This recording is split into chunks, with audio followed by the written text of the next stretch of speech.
Halo semuanya, kami Dream 324 dari Fakultas Hukum Universitas 17 Agustus Surabaya. Di sini kami akan memaparkan atau menjelaskan materi, salah satu materi kriminologi, yaitu abortus provocatus. Saya di sini Aradania dan rekan saya. Nama saya Rana Parplana. Perkenalkan, nama saya Maharani Dwi. Mari kita mulai penjelasannya. Dimulai dari pengertian. Apa sih abortus provocatus itu? Mungkin kalian udah tahu ya, abortus, aborsi. Benar, abortus adalah tindakan aborsi.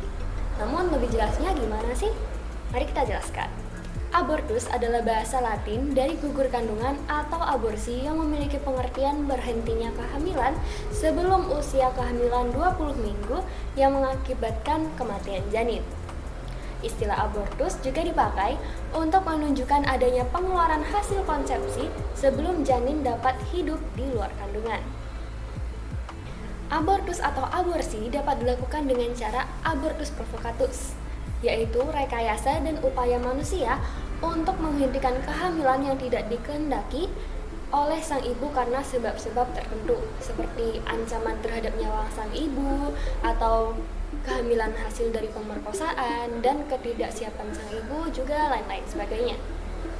Apabila dalam pengertian abortus tadi adalah gugur kandungan, lalu apakah keguguran juga termasuk dalam kategori aborsi? Nah, jadi abortus ini sebenarnya ada dua, yaitu abortus yang kita bahas di sini adalah abortus provocatus dan abortus yang lain adalah keguguran. Jadi gugur kandungan yang secara tidak sengaja.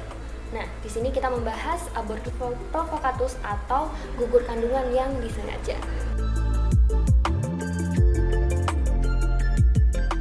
Selanjutnya kita akan membahas tentang jenis-jenis abortus provocatus. Jenisnya ada dua, yaitu terapeutikum dan juga criminalis. Yang pertama, abortus provocatus terapeutikum. Dari namanya, terapeutik, sudah jelas bahwa ini ada hubungannya dengan medis. Ya benar, jadi abortus provocatus terapeutikum atau aborsi terapeutik adalah aborsi buatan yang dilakukan karena adanya indikasi medis. Seperti apabila kehamilan ini diteruskan akan membahayakan nyawa ibu atau bahkan janin dan alasan-alasan medis lainnya. Lalu untuk yang kedua, abortus provocatus criminalis. Seperti namanya, kriminalis, maka ini termasuk hal yang kriminal atau ilegal. Abortus provocatus criminalis adalah pengakhiran kehamilan sebelum usia 20 minggu atau berat janin kurang dari 500 gram yang disengaja dan disadari oleh calon ibu maupun pelaksana aborsi, baik itu dokter, bidan, ataupun dukun beranak. Jadi, abortus provocatus criminalis ini adalah aborsi ilegal yang kita tahu di masyarakat. Setelah mendengarkan penjelasan dari rekan saya, maka saya di sini juga akan menjelaskan tentang apa sih abortus provocatus yang termasuk dalam kejahatan dalam nyawa. Mengapa demikian? Nah, mari saya jelaskan. Dalam KUHP negara kita, yang di negara Indonesia, mengenal larangan abortus provocatus, ditentukan dalam pasal 346 hingga 349. Dalam pasal tersebut tidak hanya menjerat sang calon ibu, namun juga orang yang menyebabkan gugur atau bisa dibilang matinya janin, bahkan dokter, bidan, atau bisa dibilang atau bisa juga dengan juru selamat yang membantu melakukan kegiatan hal aborsi tersebut. Dan alasan mengapa janin yang bahkan belum lahir dan bernafas di dunia ini merupakan kejahatan terhadap nyawa. Karena setiap orang memiliki hak untuk hidup dalam hak asasi manusia, dan hak asasi manusia itu telah melekat pada seseorang bahkan sejak ia berada dalam kandungan. Alasan lain mengenai hal ini adalah karena norma agama dan adat yang berkembang di masyarakat kita. Maka dari itu, bisa disimpulkan bahwa kejahatan nyawa yang dimaksud di sini adalah nyawa seorang calon ibu dan calon bayi khususnya pada calon bayi karena bayi dalam kandungan yang belum lahir pun memiliki hak untuk hidup. Dalam hak asasi manusia, apabila hak untuk hidup bayi tersebut dirampas, maka hal tersebut termasuk kejahatan dalam nyawa. Selanjutnya, kita masuk ke dalam legalitas abortus provocatus. Di negara kita, aborsi memanglah sebuah tindakan ilegal yang diatur dalam Kitab Undang-Undang Hukum Pidana. Dan juga hal tersebut melanggar banyak norma agama dan adat yang ada di negara kita. Namun, terdapat satu pengecualian, yaitu di dalam Undang-Undang Nomor 36 Tahun 2009 tentang Kesehatan atau Undang-Undang Kesehatan. Pengecualian tersebut menyebutkan bahwa aborsi bisa dilakukan atas indikasi kedaruratan medis atau kehamilan akibat pemerkosaan. Namun, tidak semerta-merta apabila terdapat sebuah indikasi kedaruratan medis atau kehamilan akibat pemerkosaan, itu langsung dibolehkan untuk aborsi. Jadi tidak ya teman-teman, masih terdapat beberapa ketentuan yang sangat khusus dan juga termasuk ketat, yaitu antara lain adalah sebelum janin berusia 40 hari atau 6 minggu, kecuali dalam hal kedaruratan medis. Lalu selanjutnya, oleh tenaga medis yang memiliki keterampilan dan memiliki sertifikasi resmi. Jadi aborsi harus dilakukan oleh tenaga medis yang bersertifikasi dan juga di tempat layanan kesehatan yang memenuhi syarat yang ditetapkan oleh menteri.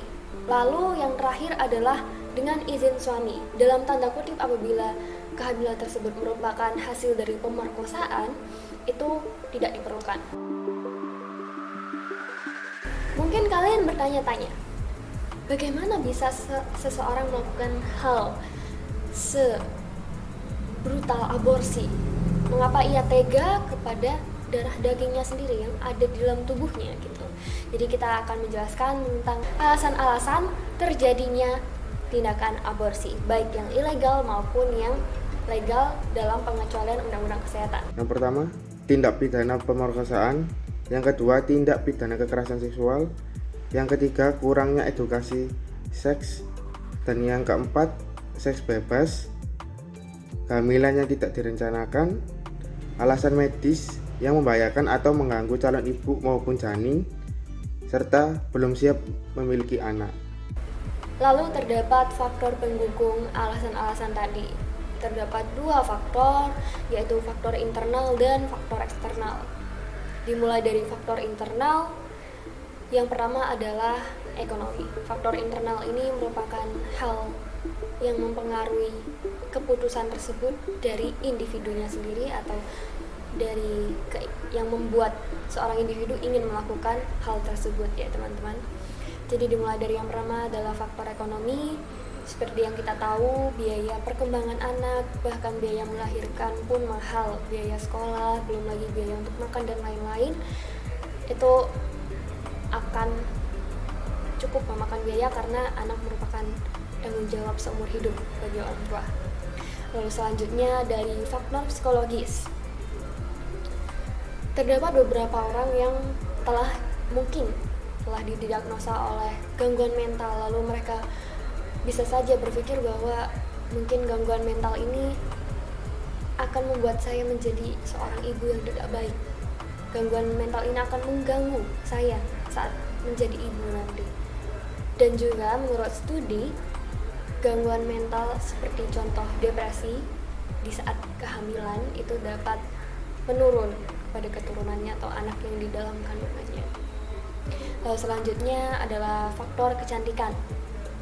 Faktor kecantikan ini mungkin menjadi alasan bagi beberapa public figure atau memang orang yang menjaga penampilannya atau perempuan yang menjaga penampilan. Seperti yang kita tahu, perempuan merupakan individu yang cenderung mengutamakan penampilannya. Nah, kehamilan itu dapat juga mempengaruhi tubuh kita, mulai dari hormon kita yang membuat kita menjadi lebih gemuk atau berat badan kita naik, atau bahkan perut kita yang mungkin setelah melahirkan nanti tidak secantik dulu pada saat pemulihan gitu. Lalu untuk selanjutnya adalah faktor kesehatan. Faktor kesehatan ini bisa jadi adalah karena sang ibu mungkin menderita penyakit tertentu yang akan membuat ia meninggal pada saat ia melahirkan, atau faktor kesehatan tertentu. Lalu selanjutnya ada faktor eksternal. Nah, faktor eksternal ini semacam faktor sosial, jadi alasan-alasan luar yang mendukung atau membuat sang individu mengambil keputusan untuk aborsi tersebut. Yang pertama adalah fasilitas yang mendukung. Seperti namanya, fasilitas yang mendukung. Mungkin tidak banyak yang tahu bahwa fasilitas untuk aborsi ilegal ini masih dapat dengan mudah ditemukan apabila memang niat untuk mencarinya, seperti dukun beranak dan seperti obat aborsi dan lain-lain. Lalu yang kedua adalah moral atau norma sosial. Nah, faktor norma sosial ini dalam maksud takut akan hinaan atau gunjingan dari masyarakat sekitar, baik itu tetangga maupun keluarga sendiri bahkan, karena mungkin ia melakukan aborsi karena ia hamil di luar nikah dan semacamnya. Selanjutnya, bagaimana cara kita untuk mencegah terjadinya hal-hal tersebut? Nah, kita akan bahas satu persatu. Untuk pencegahannya, agar terhindar dari abortus provokatus, kita dapat mencegahnya dengan beberapa cara. Yang pertama adalah pembekalan moral, pemberian pemahaman dasar mengenai betapa berharganya nyawa tiap individu ini, termasuk bayi yang masih berada di dalam kandungan, bahwa menghilangkan nyawa seseorang merupakan hal tak bermoral yang juga diatur dan dikenal dalam hukuman dalam undang-undang negara. Kedua, yakni pembekalan agama. Pemberian ilmu agama yang selalu mengajarkan kebaikan dan mengatur hal-hal terlarang untuk mencegah terjadinya kejahatan. Sebagai contoh itu kayak dalam Islam ada yang namanya zina, atau hubungan badan antara seseorang yang bukan suami istri secara sah yang sangat-sangat dilarang. Nah, hal ini tentu akan dapat mencegah terjadinya hamil di luar nikah dan aborsi. Selanjutnya adalah sex education. Edukasi seks di Indonesia adalah sangat minim dan dianggap sebagai hal yang tabu ya untuk dibahas maupun dijelaskan. Padahal edukasi mengenai seks sangatlah penting untuk bekal tiap individu. Tiap individu pun perlu memahami mengenai penyakit menular seksual, dampak yang ditimbulkan oleh seks terhadap badan, macam-macam alat kontrasepsi, hingga hal-hal yang perlu diperhatikan saat berhubungan. Jadi pengertian tentang edukasi seks ini tidak hanya perlu diberikan kepada pasangan-pasangan yang sudah menikah, tapi setidaknya juga diberikan pada remaja-remaja yang telah pubertas atau telah mengalami pubertas.